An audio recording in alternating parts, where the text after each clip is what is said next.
The central heating isn't working. It's up to pressure. I've checked all that. I don't know. It sounds like it has air in the system. It's just been serviced and it's failed. I think 2 days later. It has set 10 programs on and there's a fault code on every one. It runs for 2 or 3 seconds, or maybe a few seconds. There's a lot of bumping and banging and crashing, and then it just stops and there's a fault code.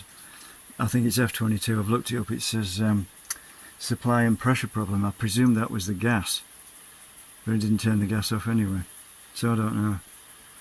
It could be that there's air in the system, but there is an immersion heater in that tank. I'm not aware that it works. It seems to be wired up. I bought one.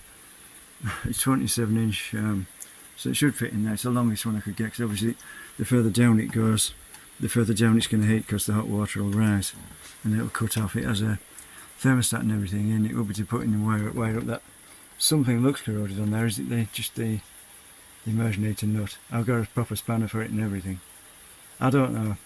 It's not really my job to do it, but I've fitted one of them before at home. I don't know if that's actually wired to anything. I don't know. Where's that go? Well, there's a switch there. I won't switch it on, but I don't know.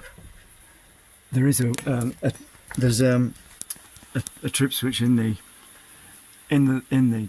box for a water heater. So I presume I've turned that off just to make sure. But as far as I know, that circuit works. If it doesn't, it doesn't. But I took the cover off there and I pulled the rods that go down into the tank and the loose, so it must be just wrecked, corroded or whatever it's had it.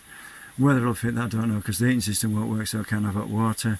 The shower works, that's the main thing, and it will fill the bath, and it's hot enough to bathe in, because it's actually faster than filling it with the hot tap, because the water from that tank, when the gas boiler heats it, is too hot, so you have to run cold water. Yeah, it's faster, but you can't, when you start mixing the water, the hot and cold, it takes longer to fill, because you have to mess about with the temperature, and it's actually faster if you just run the shower, just take the head off the hook and dangle it into the bath. It actually fills just as fast and it isn't too hot.